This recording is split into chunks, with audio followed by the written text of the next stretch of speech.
नमस्कार दोस्तों, मैं Vinay Vajpayee voice of India against corruption में आपका पुनः बहुत बहुत स्वागत हुआ, अभिनंदन करता हूँ। वैसे तो मैं रामायण को बहुत फॉलो करता हूँ, लेकिन क्योंकि ये कलयुग है और इसमें रामायण के तो करना ही चाहिए, लेकिन अगर गीता को फॉलो किया जाए तो शायद जीवन अच्छे से व्यतीत हो सकता है। रामायण में दोहा आया है, जा सुराज प्रिय प्रजा दुखारी, सो नृप अवश्य नरक अधिकारी। अर्थात जिस राजा के राज में प्रजा दुखी होती है वो राजा नरक का अधिकारी होता है। लेकिन मैं वर्तमान की केंद्र व राज्य सरकार से संतुष्ट हूँ। आप सभी को संतुष्ट नहीं कर सकते। आप कितना भी अच्छा काम करें, कुछ लोग तो आपसे नाराज ही रहेंगे। खुश तो भगवान राम भी नहीं कर पाए राम राज्य में, कहीं न कहीं नाराजगी थी लोगों में। आज हम बात करते हैं वर्तमान में फैले भ्रष्टाचार की। इस भ्रष्टाचार का बीज 1947 में जब देश आज़ाद हुआ तभी बो दिया गया था, जो कि आज बहुत बड़ा बरगद का पेड़ हो गया है। इसकी डालें बहुत बड़ी बड़ी हो गई हैं, इसमें बहुत सारी बेलें आ गई हैं। अगर हम बात करें भ्रष्टाचार की तो वर्तमान सरकार ने बहुत सारे काम किए, लेकिन एक कहावत तो सुना ही होगा, आप डाल डाल तो हम पात पात। अब भ्रष्टाचार कोई बात, अगर हम बात करें भ्रष्टाचार की तो भ्रष्टाचार कोई किसान, मजदूर, दुकानदार, रेडी वाला ये नहीं करते हैं। भ्रष्टाचार कई तरीके के भी होते हैं, लेकिन भ्रष्टाचार से अगर परेशान है तो 98% लोग परेशान हैं 2% आबादी से। 2% आबादी जिसमें आती है नियर अबाउट हमारे जो भी सरकारी कर्मचारी हैं। भ्रष्टाचार कोई किसान तो करेगा नहीं। इन 2% लोगों ने, इसमें हमारी ब्यूरोक्रेसी भी आती है, इसमें हमारे राजनेता भी आते हैं। आज वो इतना बड़ा बरगद का पेड़ हो गया है कि इसको काटना छाटना बहुत मुश्किल काम हो गया है। हालांकि वर्तमान सरकार काम कर रही है।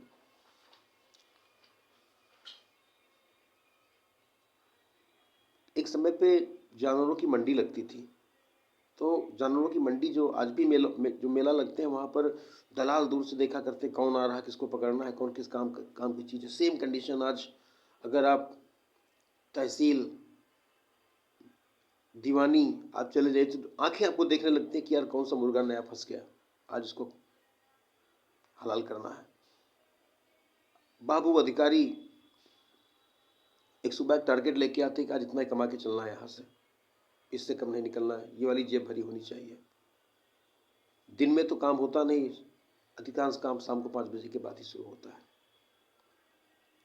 आखिर इससे कैसे निजात पाया जाए? इससे निजात पाने का सबसे बड़ा जो मार्ग होगा वो है सख्त निर्णय। सरकार आए दिन हमारे संविधान में अमेंडमेंट करती रहती है। आखिर इन 2% लोगों ने 98% लोगों को क्यों परेशान कर रखा? किसी भी काम के लिए ये वहाँ बैठने की तनख्वाह लेते हैं, काम करने का उनको अलग से चार्ज मिलना चाहिए, नहीं तो काम ही नहीं उठता। फाइल दबा देते हैं, इतनी सारी कमियाँ निकाल देंगे कि आप परेशान रहेंगे, यहाँ वहाँ भागते रहेंगे। इससे उनको पता है कि क्या होगा हमारा, बहुत ज़्यादा सस्पेंड करेंगे, ट्रांसफ़र करेंगे। ये जो लाइनें हैं सस्पेंड और ट्रांसफ़र, ये दो ऐसी लाइनें हैं जो भ्रष्टाचार को बढ़ावा देती हैं। इसमें एक लाइन और जोड़नी चाहिए, टर्मिनेशन, बर्खास्त। अगर एक आम आदमी छोटी सी चोरी करता है तो उसे बड़ी से बड़ी सज़ा मिल जाती है, वो जेल तक पहुंच जाता है, कब तक रहे पता नहीं।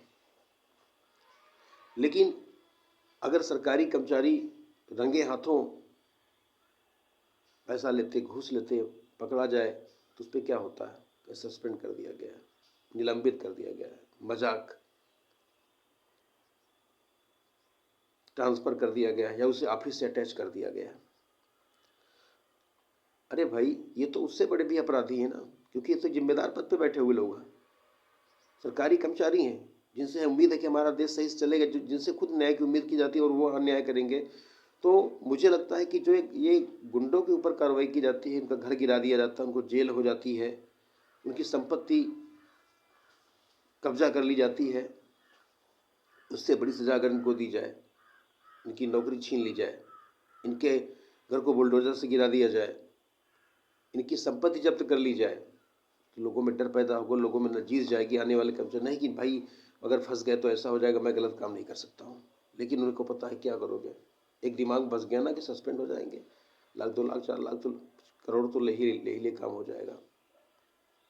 तो पहले तो इसमें अमेंडमेंट करना पड़ेगा। अगर हम उनके लिए व्यवस्थाएं करते हैं, अभी 8वां वेतनमान लागू हुआ है,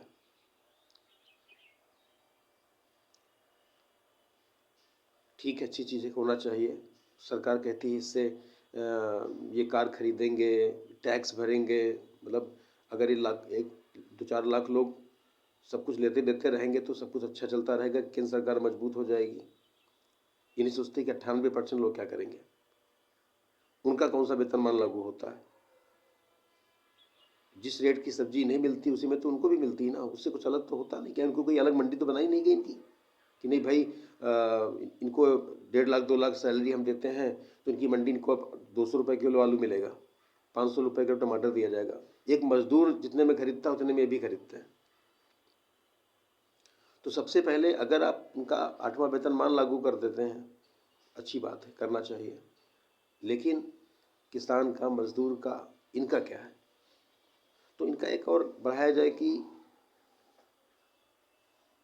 इनका सस्पेंड ट्रांसफर हटा करके अब टर्मिनेशन भी रखा जाए कि छोटी मोटी बातों में अगर इनका कहीं कोई शिकायत आती है कि चलो भाई ठीक है, शिकायत आ गई, इनको ट्रांसफ़र कर दिया गया। लेकिन अगर रंगे हाथों पकड़े जा रहे हैं पैसा लेते हुए, तब तो ये बहुत बड़े गुंडे हुए। इन पे सख्त एक्शन लेना चाहिए अगर वास्तव में सुधार आप करना चाहते हैं। इन्हें तो पता है क्या किया करना है, रुपया तो ले ही लिया है, बहुत ज़्यादा 6 महीना सस्पेंड रहेंगे। नहीं, ऑफिस से एक अपराधी को आप ऑफिस से अटैच कर देते हैं, मजाक बना के रखा है आपने, कहते हो लोकतंत्र है, संविधान से देश चल रहा है।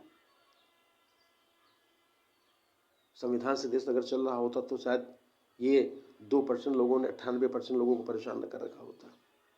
सख्त निर्णय लीजिए, 2 4 नज़ीर पेश कीजिए, पैसा लेते पकड़े गए अपराधियों की तरह इनका घर जब्त किया जाए, इनकी नौकरी ले ली जाए, इनकी संपत्ति छीन ली जाए,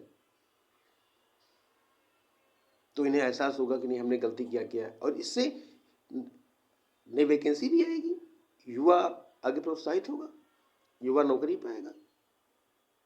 लेकिन नज़ीर तो पेश होगी कि नहीं, हाँ हमारे ऊपर भी कार्रवाई कर सकती है। उनका दिमाग में बैठा है क्या करोगे, सस्पेंड करोगे, ट्रांसफर करोगे, हमने तो 2 करोड़ अंदर ही कर लिए हैं।